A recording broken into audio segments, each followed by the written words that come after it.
Hey, what's going on, guys? It's Group 8 here, and we're going to talk about the effects of social media. What is social media? Social media is a digital tool that empowers individuals and groups to foster networks and engagement in communities. There are multiple types for consumptions for social media. It would be communication and connection, information and news, and networking and opportunities. Social media has a strong impact because of a combination of technology and human behavior. Platforms use algorithms to recommend content based on engagement, shaping what users see and influencing their beliefs and interests. Posts, videos, and news can spread to millions of people instantly, allowing trends, misinformation, and ideas to travel extremely quickly. Likes, comments, and followers create pressure for approval, encouraging people to post content that gains attention or popularity. Users are connected to social media platforms throughout the day, increasing exposure to content that can influence behavior, opinions, and mental health. Who are the groups that are affected by social media? The first one would be content creators who depend on algorithms for visibility and engagement. Another type would be everyday users such as ourselves who experience algorithm-driven feeds that shape opinions and behavior.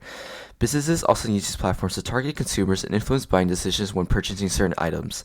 Lastly, young people and teens are more vulnerable to influence anxiety and believing false narratives when looking at social media online.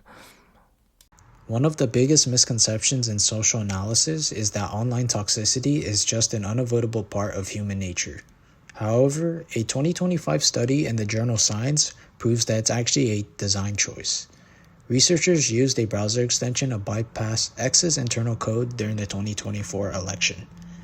They found that if you simply dial down hostile content for just 7 days, you can shift a person's negative feelings towards the other side by an amount that usually takes 3 full years to change naturally. This illustrates that technology is not neutral. There's a hidden code behind our feeds acting as a volume knob for social stability. We can't simply blame toxic users when the platforms are literally engineering the hostility to keep us scrolling for profit. Now, we're going to show a direct example from TikTok from its use and the effects it has on people's mental health. Based on a research based study on 11,462 participants, 80.19% has used TikTok. Frequent use is linked to increased anxiety, depression, addiction, and neuroticism, which is a trait that makes people more inclined to experience negative emotions, and this is most prevalent among young people. TikTok has non-neutral technology, which is shown with its recommendation algorithm called the For You page that can shape user behavior and thoughts in the form of dopamine, making people addicted and influencing them to stay on the app. Also, TikTok's embedded values come from making sure to maximize engagement, profit, and app usage at the expense of the health of their users.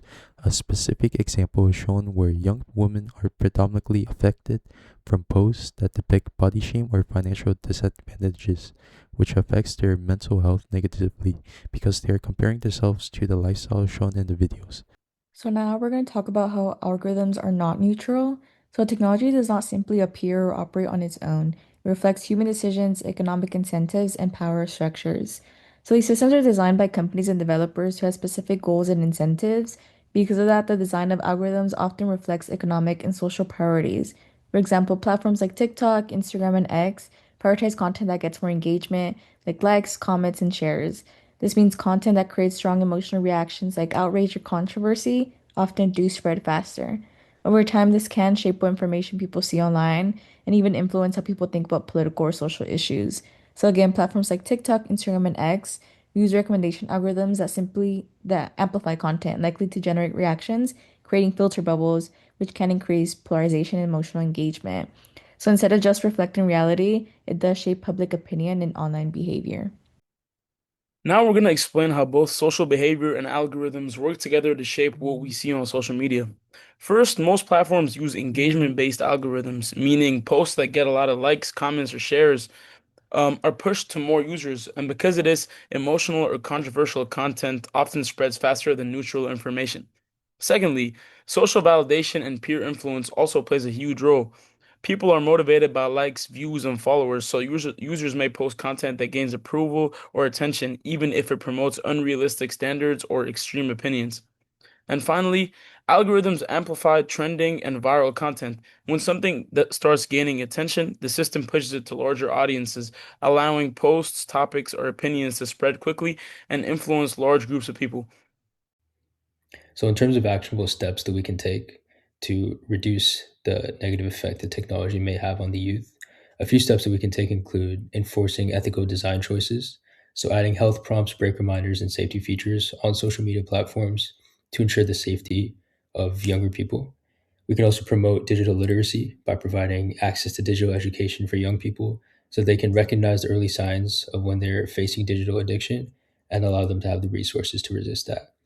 And we can also implement personal customizations on social media platforms, specifically allowing users to personalize their For You pages, or in the case of children, allowing their parents or caretakers to personalize their For You pages to make sure that their tastes are curated and they're not just being shown random content algorithmically. Thank you for listening.